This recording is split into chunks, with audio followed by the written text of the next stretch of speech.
Bienvenidos al Puente.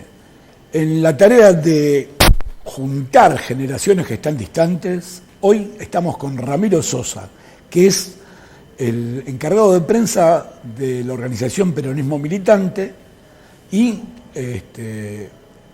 milita en el territorio, creo que en Merlo, ¿no? Sí, verdad. Sí. ¿Cuántos años tenés? Yo 23 años. Y trabaja también en AISA, en la biblioteca de AISA, ese edificio precioso que hay sobre la avenida Córdoba. ¿Cuáles son tus tareas militantes? Y la primera tarea del militante es siempre patear el barrio. Eso no va a cambiar ¿Patear? nunca. Patear el barrio. Ensuciarse los pies, eso no va a cambiar nunca, era en tu época. Y vos estás en Merlo. Yo estoy en Merlo, yo desarrollo mi militancia territorial en Merlo, pero después, bueno, en la organización tengo algunas tareas que son más remotas, se pueden decir, que es el tema de redes sociales, la parte de comunicación y prensa, con un equipo de 8 o 7 compañeros, también cuadros en el tema, desarrollamos esta tarea que es tan importante, porque bueno, nada, ya no solamente existe, como cuando vos eras un acérrimo militante pájaro, no solamente el territorio real, el físico, el barrio, sino que apareció un nuevo territorio, que es el territorio digital, que es algo que los peronistas tenemos que empezar y aprender a cómo sortearlo y cómo caminarlo. ¿Y cómo es eso?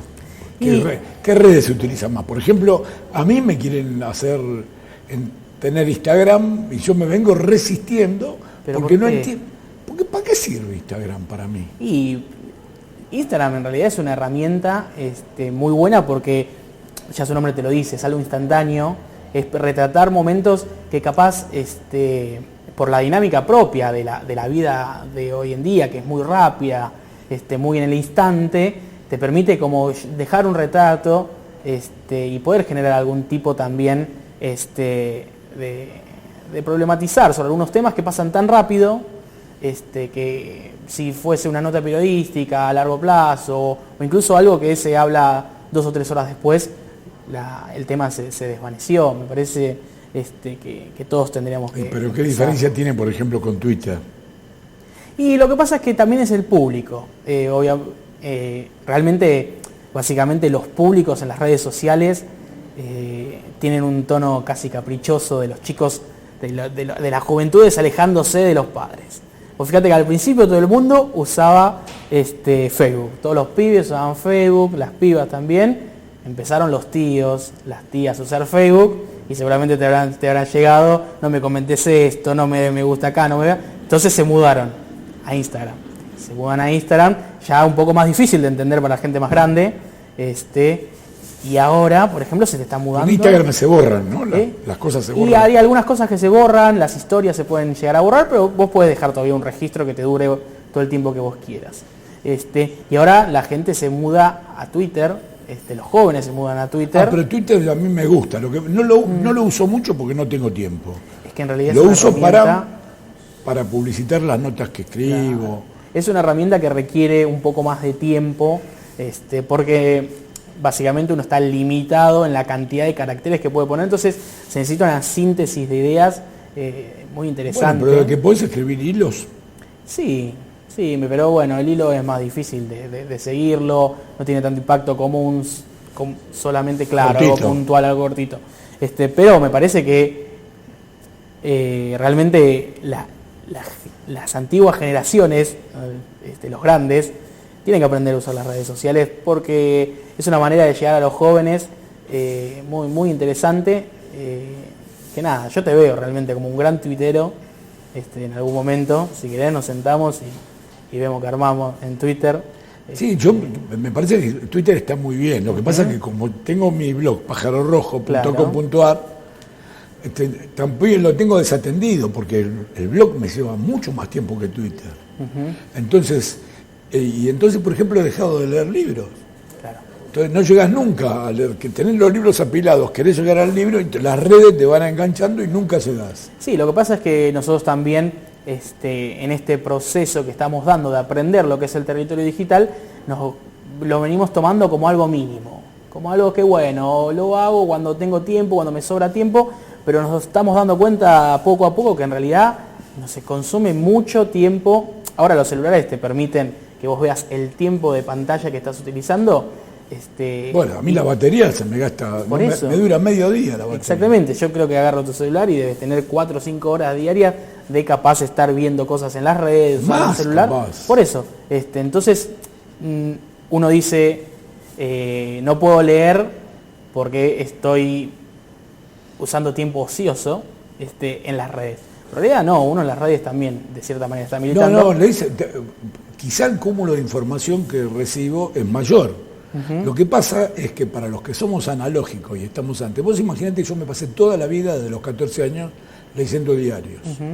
Yo empecé cuando era chico, iba al secundario, leía Crónica, por ejemplo. Claro. Me compraba Crónica, le robaba plata a mi vieja, si era necesario, para comprar Crónica, cigarrillo y tomar un café en la esquina, ¿viste? Claro. Para mí eso era fundamental. Y eso fue siempre. Tuve mi diario preferido, que era La Opinión. Después cuando fui al exilio, El País, que era al principio era un diario de izquierda liberal. Bueno, el diario Noticias de los Montoneros, que era muy bueno. Siempre tuve un diario preferido, ¿no? Y Página 12, desde que salió, a pesar de que estaba peleado con la nata, ya de antemano. Pero el hecho de leer diarios te permite, es otra cosa. Cuando yo empecé a leer Clarín en la casa de un vecino cuando era niño, leía todo, hasta las noticias de Turf. Y yo no iba a Palermo, ni a San Isidro, ni a las carreras, pero quería saber todo. Y si vos leías los diarios de aquella época, que no eran tan tramposos como ahora, informaba, realmente tenías un pantallazo de todo, las películas que se estrenaban, había 4 canales de televisión, o sea, todos los programas de televisión, pensabas que estabas al tanto de todo. Ahora, todo eso se rompió, porque hay tanta información que no la podés agarrar, claro. Estás ahí, entonces te tenés que especializar. Cuando largas el diario y vas a las redes, en realidad lo que haces es empezar a confiar en tus amigos, en tus amistades y conocidos. Bueno. Y entonces de golpe y porrazo se te pasan noticias que son importantes, porque antes vos las descubrías con tu criterio en el papel, pero ahora no llega nunca al papel. Sí, no, esto que vos me estás comentando en realidad uno lo ve como algo que pasa porque pasó, porque automáticamente cada vez hay más información. Pero en realidad es una estrategia del enemigo para, de alguna manera, estructurar nuestro discurso y despistarnos. Antes, en tu época, solamente uno podía no saber de un tema, pero porque no había información. Ahora la gente no sabe de los temas porque hay tanta información dando vuelta que ya no sabes qué es verdad. Es un proceso... Me pasa, busco información y ¿sabés dónde la encuentro? Del Pájaro Rojo. Entonces entro en una nota que subí hace 4 años y digo, puta, qué bien que estaba esta nota, pero me había olvidado totalmente de su existencia, porque por ahí no era una nota mía, sino una nota que yo había editado y publicado. A veces podía ser hasta una nota mía. O sea que el fárrago de información es tan grande que en realidad uno escribe para poder olvidar y para dejarlo en un soporte en algún lado y poderlo volver a consultar. O sea, hay mucha información. Y lo que es difícil, y yo veo que cada vez es más difícil, para las amplias masas, por así decirlo, es la comprensión de textos y la jerarquización de la información. Porque es tanto que yo veo que mucha gente, por ejemplo, lo que detesto de las redes, es que vos publicás una nota concienzuda que la pensaste, y la gente mira el título, y por ahí te putea, solamente por el título. Me ha pasado con muchas cosas, y una cosa que me ha pasado que te quería consultar últimamente, son sobre temas que tienen que ver con la ola feminista. Nosotros nos fuimos dando cuenta, y porque las compañeras nos van ayudando y van tomando cada vez más protagonismo en este tipo de luchas, que realmente ahí nosotros creíamos que había una cuestión saldada que realmente no existe, que realmente no solamente la opresión del sistema es para la clase trabajadora, pero sino que se problematiza más en las mujeres. Entonces hoy por hoy nosotros, los militantes varones, tenemos que empezar a darnos cuenta de esas cosas, de que también es el enemigo operando en nuestra manera de accionar, porque realmente ellos necesitan que nosotros seamos una fuerza cada vez más débiles, cada vez menos. Y si nosotros no podemos ni siquiera congeniar con compañeras o militantes de otro género, ellos van fraccionando las fuerzas. Entonces, claro, van segmentando pero realmente hoy por hoy las corrientes feministas en la militancia van tomando mucha fuerza, y también va tomando mucha fuerza la proyección peronista de ese feminismo, que es muy importante, porque a lo largo de la historia tuvimos grandes mujeres que quedaron soslayadas, no solamente quedaron soslayados por la historiografía mitrista, el Chacho Peñalosa, Güemes, sino también las grandes mujeres, María Remedios del Valle, Encarnación Escurra, todas figuras fuertes del feminismo, que nada, nosotros nos tenemos que dar a la tarea de empezar a reivindicar y sobre todo de romper con esta segmentación que quiere el enemigo y cada vez darle más espacio a las compañeras, porque realmente no por una cuestión de obligación, porque entendemos un nuevo proceso, sino porque las compañeras realmente se lo merecen y están tan preparadas como nosotros para dar todo. Sí, me contaban que yo me sorprendí que por lo menos en el colegio secundario, más o menos la proporción es de 7 chicas por 3 varones. Hoy sí. Me llamó mucho la atención porque en la época nuestra las chicas eran muy escasos. Bueno, yo te digo, en Facultad de Medicina, yo estudio medicina, una de las carreras que realmente a la subjetividad de la gente es la carrera más difícil, hay mucha proporción de mujeres. Y son muchas más las mujeres que llegan a recibirse de médicas que los hombres. Entonces ahí, viste, vos podés problematizar, como te dicen, bueno, realmente las mujeres no tienen capacidad, pero realmente las tareas que se supone socialmente son difíciles, como el de estudiar medicina, realmente son ellas quienes la pueden desarrollar mejor que los hombres. Entonces ahí vos notás como hay un discurso coercionado del enemigo, intentando dividir de vuelta a la clase trabajadora. Me tenés admirado, porque me había olvidado que estudiabas medicina. Sí, estudio medicina. ¿Y cómo haces para administrar el tiempo? O sea, militar en el territorio, trabajar en AISA, encargarte de la prensa del peronismo militante y estudiar medicina, que es una carrera que tiene fama de ser dura. Sí, realmente es una carrera dura. Primero tenemos que partir de la base de que realmente nosotros lo que tenemos que lograr y lo que siempre hicimos como militantes es poner el bien común por sobre el bien individual.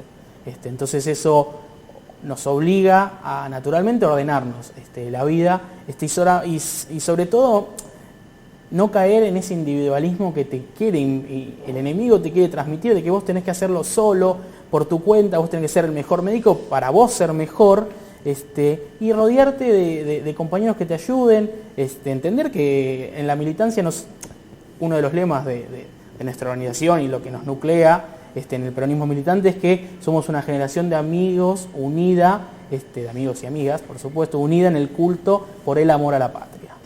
Entonces, bueno, en toda esa generación, en toda esa unión que vos generás con otros militantes y otras militantas, ahí vas ordenándote y capaz, qué sé yo, nosotros el 10 de diciembre tenemos un gran festejo que es la vuelta de un proyecto nacional y popular a tener la manija del Estado, como quien dice. No es una solución total a los problemas, pero es un gran avance. Bueno, yo el día anterior tengo que rendir un examen. Bueno, yo le comenté a mis compañeros y me dijeron, bueno, Rami, yo necesito desaparecer desde el 5.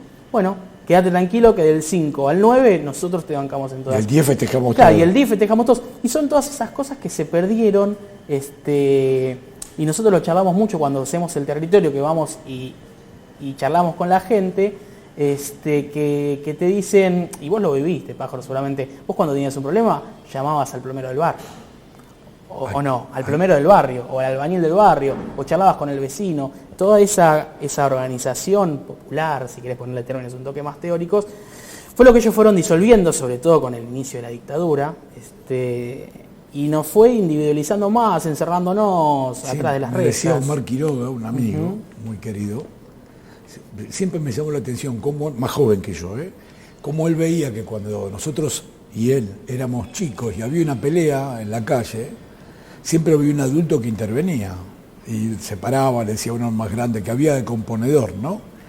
Y que con el paso de los años los adultos solamente se preocupan por sus hijos y los demás que se maten. Como eso era un triunfo del individualismo, ¿no? que antes todos los adultos se sentían que tenían responsabilidades para cuidar a los más jóvenes, sí. Eso es llamativo. Sí. Es muy llamativo. Hay que reconstruir todo eso. Claro, eso, y sobre todo porque es algo que está intrínseco a la clase trabajadora. Vos vas y charlas en el barrio con los grandes del barrio, y te dicen, no, mirá, la calle la juntamos plata entre los vecinos y la hicimos nosotros, o la sociedad de fomento la hicimos nosotros. Bueno, es una victoria del enemigo esa realmente. ¿Qué cosa? Que desaparezca la sociedad de fomento. Bueno, fíjate, lo primero que hicieron es desaparecer los clubes de barrio y la sociedad de fomento. Tremendo. Es tremendo porque así vos vas segmentando cada vez más, generando los individualismos y para que la gente esté sola. Claro, yo hoy por hoy voy a contar algo que es muy trágico. En la cuadra de mi casa falleció un vecino, nos enteramos 15 días después porque había feo olor. Cosa que antes no pasaba ni loco. Me cuenta mi abuela, que vivía en el mismo barrio donde vivía yo. No, porque te dabas cuenta los 2 días. Te dabas cuenta los 2 días, que no salió a laburar, que no estaba tomando mate en el zaguán. Viste, todas esas victorias del enemigo, que es individualizarnos totalmente. Ramiro, bueno, te invito a que entrevistemos juntos a Iber Mamani, que es un referente de lo mejor, el mejor creo yo, de la comunidad boliviana acá en Buenos Aires. Espectacular.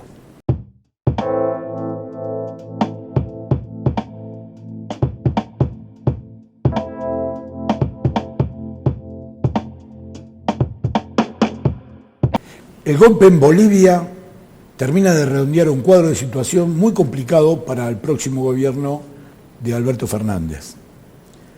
Es un cuadro análogo, de alguna manera, al que recibió Perón cuando asumió como presidente a fines de 1973. Estaba rodeado por dictaduras militares en Paraguay, en Uruguay, en Bolivia y en Chile. Nosotros le pedíamos que hiciera una revolución socialista entonces. Hoy, que somos grandes, no pretendemos tanto. Lo que pretendemos es que haya una recuperación del camino de equidad social que hubo en los anteriores gobiernos kirchneristas y que esto sea sustentable. Y aquí estamos en el mayor de los problemas, porque la experiencia de Bolivia, lo que está pasando en Chile, donde no hay una dirección, hay una efervescencia total, una sublevación popular, pero no hay una dirección política. Lo que pasó en Ecuador, donde Lenín Moreno pudo aprovechar ese alzamiento popular para renovar la persecución sobre Rafael Correa y sus compañeros. Todo esto que está pasando hace que tengamos que tomar lecciones. Una de las lecciones es que no es sustentable ningún gobierno popular si no controla los fierros mediáticos y las armas. Y esto no se puede hacer de un día para otro, desde ya, pero no se puede descuidar. Si uno quiere soportar los embates de las corporaciones multinacionales y del imperialismo para hacerse con nuestros recursos naturales, tiene que controlar los medios y tiene que tener poder de fuego para que no te pasen por encima. Hoy vamos a dedicar el programa a Bolivia, porque Bolivia nos duele en el alma. Bolivia es el corazón de Sudamérica y es el gobierno más legítimo que yo he conocido en muchísimos años, junto con el de los Kirchner aquí, y es el lugar donde más exitoso desde el punto de vista económico y donde había una mayor integración. El primer presidente indígena de Bolivia, que tiene una abrumadora mayoría de población indígena, es Evo Morales, y ha sido corrido por traidores que estaban en la policía, en el ejército, y por la oligarquía cruceña, sobre todo, de la media luna, del oriente boliviano, que quiere recuperar sus privilegios, como pasa con esta bestia parda de Camacho, que es de una familia que controlaba el gas de Bolivia, que fue expropiado junto con el petróleo por el gobierno de Evo Morales. Vamos a recibir en este programa con mucha alegría a Iber Mamani, que es quizá el mejor vocero que tiene la colectividad aquí, en Buenos Aires. Tanto que fue el telonero de Evo Morales cuando estuvo aquí en ese gran acto multitudinario, no sé si ustedes se acuerdan, que se realizó en La Matanza.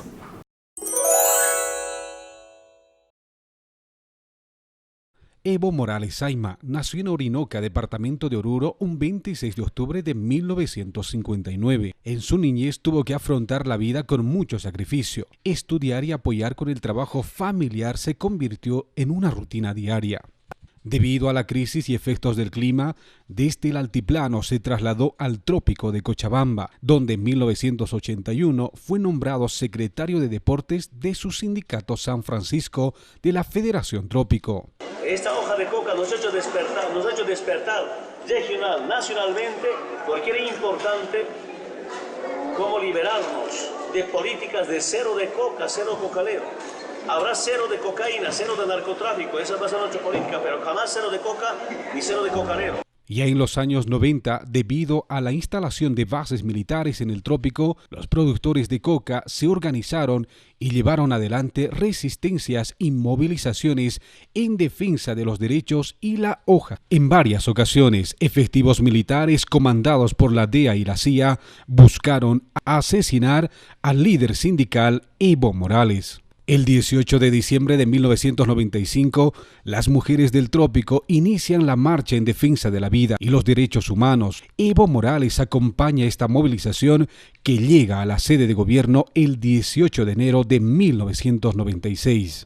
Después de ser parte de las movilizaciones de la Guerra del Agua el año 2000 y la Guerra del Gas el 2003, el liderazgo de Evo Morales se irradió a nivel nacional. Y junto a las organizaciones sociales, el 18 de diciembre del 2005 se logra pasar de la lucha sindical a la lucha y toma del poder político.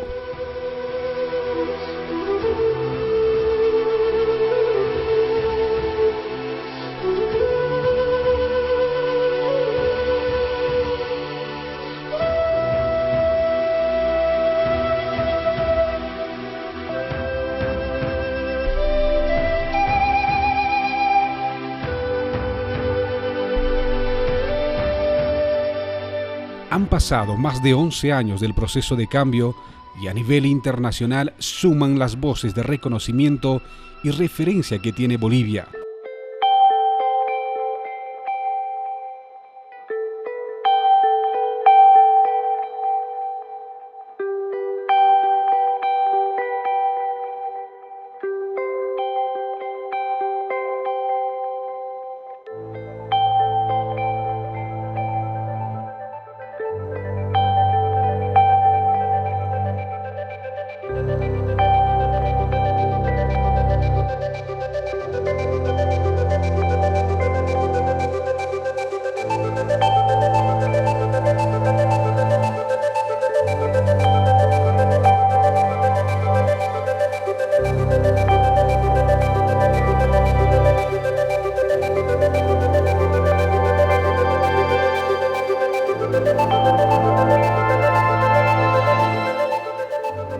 Iber Mamani es quizá el vocero más autorizado del movimiento al socialismo boliviano en la Argentina, hasta el punto de que fue el telonero de Evo Morales cuando hizo ese gran acto, no sé si lo recuerdan, en La Matanza. Es militante del movimiento de trabajadores excluidos que orienta Juan Grabois y también del Frente Patria Grande. ¿Qué tal? ¿Cómo estás? Muchas gracias por la invitación. ¿Cómo está la situación en Bolivia? Creo que todos lo saben. Bolivia está atravesando un golpe de Estado. La derecha ha avanzado, ha tomado posición. Fernando Camacho y Carlos Mesa concretaron el golpe que venían trabajando mucho antes de las elecciones y sabemos que este golpe no es un golpe solo trabajado internamente, sino también trabajado externamente, con apoyo y con dinero de los Estados Unidos, ¿no? Lo más lamentable es que hoy estamos viviendo la muerte de muchos compañeros, compañeras, familias, porque lo que a un principio hemos visto muy característico de este golpe ha sido que el rol del ejército antes del golpe era como un consensuador de que decían que ellos no iban a salir a meterse y que se tenía que decidir esto de manera democrática. Pero resulta que una vez que realizaron el golpe con la presión, la extorsión, la persecución al presidente Evo Morales y a dirigentes del MAS, Evo tuvo que salir del cargo, y ni bien salió del cargo, se concluyó el golpe y el ejército salió a favor y a respaldar a la cúpula que generó el golpe, y lo mismo hizo la Policía Nacional Boliviana. Digo, hubo una traición en todo esto que ya venía preparada, y hoy la situación de Bolivia es crucial porque se está cometiendo todos actos de violencia, se está asesinando compañeros y compañeras, campesinos e indígenas. No sabemos hasta el día de hoy, y por una cuestión también de respeto, no digo cuántos muertos hay, pero tenemos muchos muertos en La Paz, en el Alto, muchos muertos en Cochabamba, en Beni, en Pando. Están circulando fotos de gente muy joven, asesinada, realmente es muy conmovedor. Sí, a mí me parece interesante también, porque nosotros podemos hablar acá, desde siendo argentinos, contar cómo es el proceso, cómo fue el proceso de Evo Morales durante todos sus años al mando de los destinos del país hermano de Bolivia, pero me parece interesante también que vos nos cuentes un poco cómo se vivió, no solamente desde la militancia del MAS, la época de Evo, que estoy seguro que va a seguir continuando, pero también cómo se vivía en la época de Evo. Me parece interesante que lo cuentes. Sí, vos que... Gracias por la pregunta, porque para mí es hermoso contar.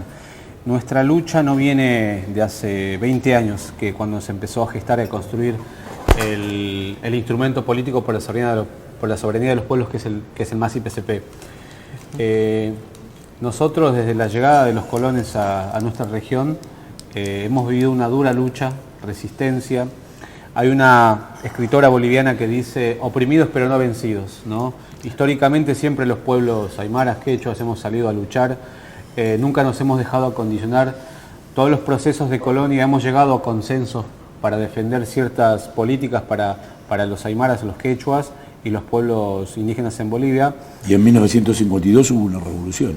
Claramente, en 1952 tuvimos una revolución, pero antes de 1952 el primer grito de levantamiento, de revolución, fue el grito de Tupac Katari y Tupac Amaru. Claro. Digo, ¿no? Donde tanto como indígenas, afrodescendientes y criollos pobres, se levantaron frente a los virreinatos, cansados de la explotación, cansados del sometimiento que vivían. Creo que eso fue crucial porque también de ahí marcó mucho el rumbo de la historia, no solo de Bolivia, sino de nuestra región, digo, ¿no? Como después de esos procesos empezaron a haber nuevas revoluciones, como por ejemplo la del 52 en Bolivia, donde también los actores, en este caso los febriles, los obreros indígenas, fueron clave para ese levantamiento y para concretar la revolución del 52, donde conseguimos justamente también la reforma agraria, donde conseguimos un montón de políticas que generó para que nosotros el día llegado, mejor dicho, estos últimos 20 años, hemos podido construir ese instrumento, ¿no? para llegar al gobierno. La historia de Bolivia es muy, muy fuerte, digo, y el rol siempre en la historia de los movimientos indígenas ha sido clave. Los levantamientos siempre han venido de esos sectores. Es algo que fue muy negado siempre por la izquierda, digo, en Bolivia, ¿no?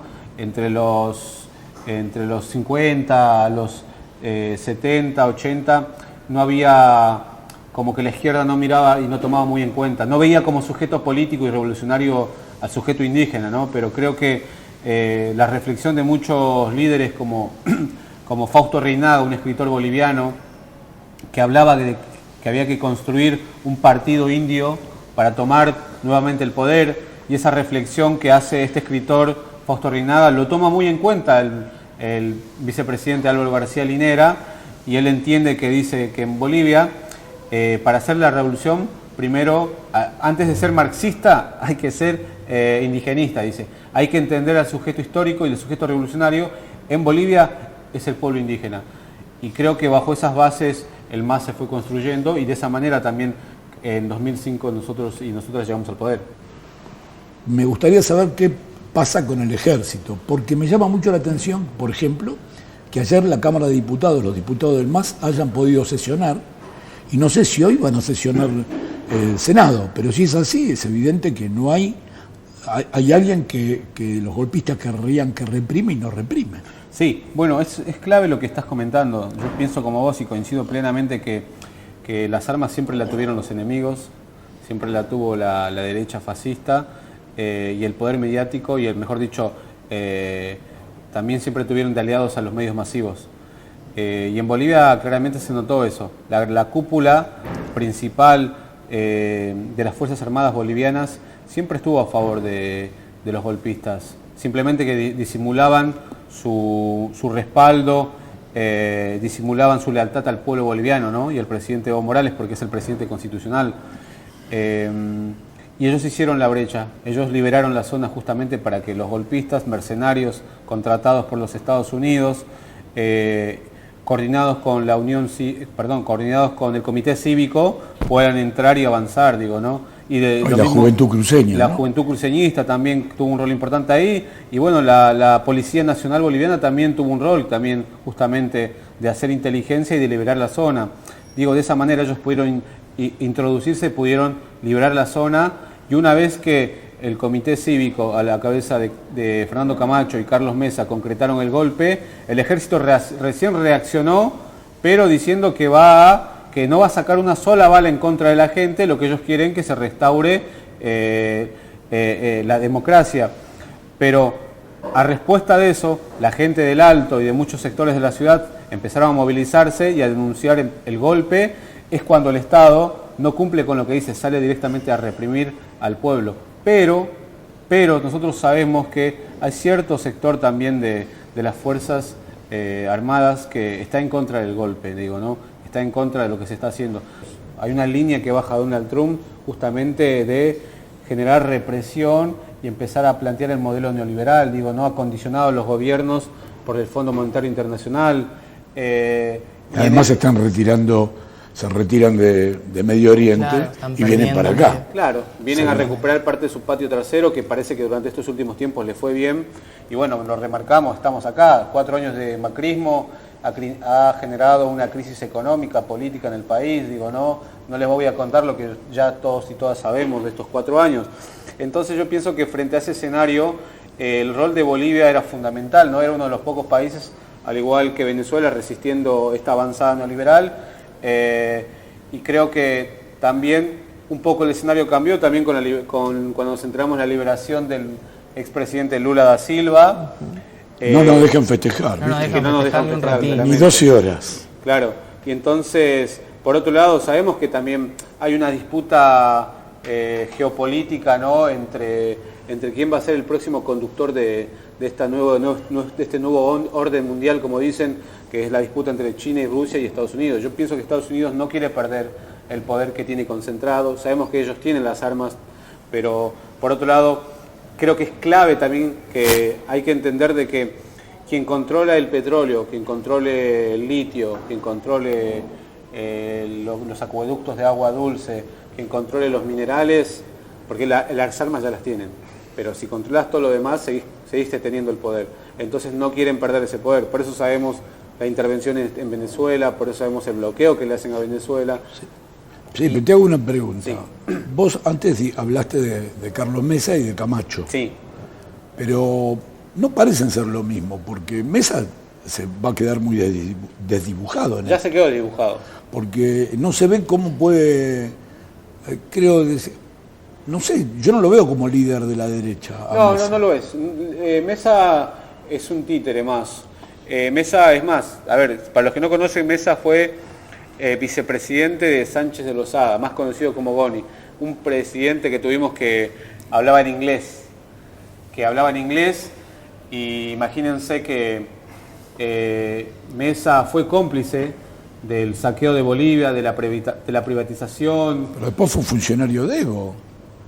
Participó, no fue funcionario, participó en la comisión en defensa de la reivindicación marítima, participó en una comisión, pero no, eso no significa que fue funcionario, pero vuelvo, Mesa fue vicepresidente de Sánchez Lozada, y Sánchez Lozada ha cometido uno de los actos más atroces en nuestro pueblo, digo, ¿no? La masacre en el Alto, digo, ¿no? Sí. Octubre Negro, más conocido como Octubre Negro, y donde murieron más de 60 personas, de los cuales Carlos Mesa, como vicepresidente, fue cómplice. Él se lava hoy las manos y en su momento, cuando Sánchez de Lozada renunció, él dijo que iba a hacer justicia por los muertos del Alto, pero cuando el año pasado se llegó a juicio oral, él no testificó en contra de Sánchez de Lozada, por lo cual Sánchez de Lozada hoy está, obviamente, en Estados Unidos, refugiado, y no se pudo avanzar con el juicio hacia él, digo. Y Carlos Mesa es un cómplice. Carlos Mesa también es responsable de los más de 60 muertos que hubo en la masacre de octubre en Bolivia. Y creo que el pueblo alteño no olvida eso. Por esa razón, el primer sector donde se empezó a explosionar y a denunciar el golpe de Estado en Bolivia fue el Alto. Hablando de Camacho, sí. ¿Quién es Camacho? Es un puro invento. Mirá, ¿dónde salió? Camacho viene de una casta oligarca cruceña. El comité cívico al cual él representa hoy es una cúpula obviamente, de terratenientes, de empresarios cruceños que durante estos últimos 13 años del gobierno de Evo Morales han perdido privilegios, concesiones, ¿no? Su familia de Camacho en el 2008, cuando se intentó hacer justamente un golpe de Estado en Bolivia, fue partícipe y puso las armas, puso el dinero para hacer el golpe en Bolivia, que en ese momento quien estaba al frente del comité cívico era Franco Marinkovic, un hijo de croatas. Entonces, a ver, no solo eso... Que se exilió en Miami, ¿no? Se exilió en Miami, qué casualidad. No solo eso, sino que también Camacho aparece y figura en los Panama Papers, con más de 124 millones de dólares de fuga en Panamá. O sea, es un empresario que viene a pagar primero ciertos favores que le debe a amigos y que tiene una tarea puntual de generar el golpe, y lo ha concretado, el golpe de Estado en Bolivia. Digo, no es nada menor. A ver, Bolivia siempre han controlado 5 familias, se pasaba en el gobierno de mano a mano, y los empresarios como los Camacho, los Marinkovic, los Costa, han sido los inversores de todos esos golpes y han sido quienes realmente hasta el 2005, antes de la llegada del presidente Evo Morales, han controlado Bolivia. Papel de la Iglesia Católica y de los evangélicos. Mirá, yo siempre he tenido desconfianza de la Iglesia, creo que, y perdón para los que son católicos, nos estén escuchando, pero el rol de la Iglesia en las dictaduras militares en nuestra región siempre han sido cómplices, digo, ¿no? Han jugado un rol importante. Para tratar de arreglar las cosas, no hubo, me parece, no sé, a mí me parece que en nuestros gobiernos de la región hubo cierta inocencia, ¿no? Por ejemplo, viene este golpe en Bolivia, los golpistas van y agarran los medios públicos. Y esto debía ser previsible, digamos, que los medios públicos no tuvieran ninguna defensa, ni estuviera previsto que fueran tomados, es como imprevisión. Yo creo que siempre están 10 pasos adelante de nosotros. Claro. Pareciera eso, ¿no? ¿Cómo se puede arreglar esto? ¿Cómo ves el futuro del movimiento al socialismo, de Bolivia? ¿Qué es lo que las alternativas que vos ves? Mira, primero creo que... Porque una sola cosa, esta presidenta es inviable. Es una señora que detesta a los indígenas. No, primero Yanine Áñez, a ver, es inviable. Remarquemos, perdón que te cambie la pregunta, Yanine Áñez es la que de alguna forma concretó el golpe en Bolivia posicionándose como una presidenta interina, digo, ¿no? Porque lo hizo sin el Senado, sin diputados, sin quórum, o sea, digo, ¿no? Primero, y no respetó el artículo 169 ni el 168 de la Constitución del Estado. Remarquemos eso. Ella se autoproclamó como presidenta. Por esa razón, el pueblo boliviano se levantó. Por esa razón, todos los sectores sociales, mineros, todos los del campo, de la ciudad, se levantaron denunciando y repudiando este golpe de Estado ya concretado en Bolivia. Quiero remarcar primero eso. Después, yendo a tu pregunta, yo creo que durante estos últimos tiempos en la región, con los gobiernos populares, lo que no hemos sabido construir es nuevas referencias. Digo, nosotros también nos hacemos cargo de que uno de nuestros grandes errores que tuvimos fue el referéndum. Nosotros creemos que sí nos adelantamos. Creo que, es más, Álvaro García Linera, en una nota en El Deber, remarcó de que nos adelantamos. Es una jugada que teníamos que haber esperado, ¿no? Frente a eso, la derecha supo trabajar, supo generar una brecha. Le inventaron un hijo. Claro, supo generar división, utilizó los medios masivos nacionales e internacionales, supo generar un sentido común en la población de dictador, de narcotraficante, de corruptos, algo similar que también creo que se dio acá, ¿no? Con la expresidente Cristina Fernández de Kirchner. Sí, incluso acá se intentó también inculcar esa noción. A mí me causa mucha gracia la gente que dice que Evo Morales es drogadicto porque era coca-colero. Es un desentendimiento, es algo que está circulando acá, claro, y que te quieren meter en la cabeza. No, es como quieren impactar en el sentido común y tienen los medios y lo hacen. Entonces, frente a eso también han generado una brecha y frente a una irresponsabilidad, también nuestra del campo popular que no hemos podido generar o también no hemos podido dejar crecer a nuevas referencias. Hoy nosotros tenemos dos referentes muy importantes en el proceso de cambio en Bolivia, que es la compañera de Columna Sur, Adriana Salvatierra, y el compañero Andrónico, que es el representante de las 6 federaciones del trópico, ¿no? Ni nada más ni nada menos que el brazo fuerte de Evo Morales, de donde surgió como referente de los movimientos. Entonces, Adriana Salvatierra es la presidenta del Senado, sí, y es la que le correspondería ser presidenta legalmente, claro, porque su renuncia no fue aceptada por sus compañeros del Senado. Exactamente, vamos a eso.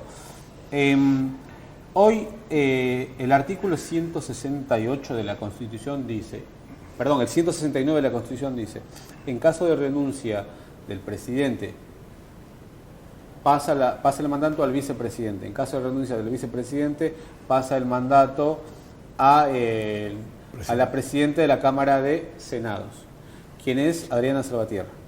Quien no renunció, quien sí dio un comunicado en su cuenta de Twitter, pero que eso no se discutió en las cámaras y no se aceptó la carta de renuncia. Entonces, claramente sigue siendo la presidenta de la Cámara de Senados. Entonces, a quien le corresponde tener hoy el mando, y obviamente es lo que hoy está planteando hoy Adriana y el MAS y PSP, que está diciendo que el día de ayer, por ejemplo, fueron a sesión en la Cámara de Diputados para nombrar al presidente de la Cámara de Diputados para luego nuevamente ir a hacer una asamblea plurinacional con senadores y diputados y llamar a 90 días a elecciones en Bolivia. Hemos estado dialogando con Iber Mamani, el mejor vocero que hemos podido encontrar del movimiento socialismo boliviano aquí en Buenos Aires. Es realmente muy conmovedor hablar con él. Todos nosotros, a pesar de la frialdad que impone la profesión, estamos muy conmovidos por todo lo que está pasando en Bolivia. Yo no conozco un gobierno más legítimo que el de Evo Morales. Podría encontrar otros tan legítimos como el de Evo Morales, pero no más. Y entonces esto es una tragedia. Bolivia es el corazón de Sudamérica. Si en algo no se equivocó Ernesto Guevara, que se equivocó en tantas cosas, fue en elegir a Bolivia como el lugar donde es el corazón. Realmente se irradia para todos lados. Y realmente lo de Evo Morales era un gran ejemplo porque demostró que con una buena administración se podía salir del atolladero de la pobreza infinita a la cual estaba sometido Bolivia por las compañías transnacionales.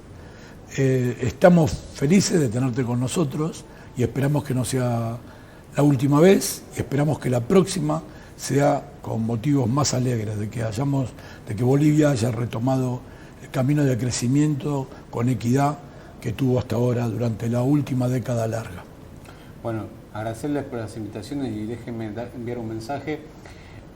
Nosotros no vamos a rifar nuestro proceso de cambio, no vamos a rifar todo lo que hemos luchado y construido durante estos últimos 13 años, ¿no?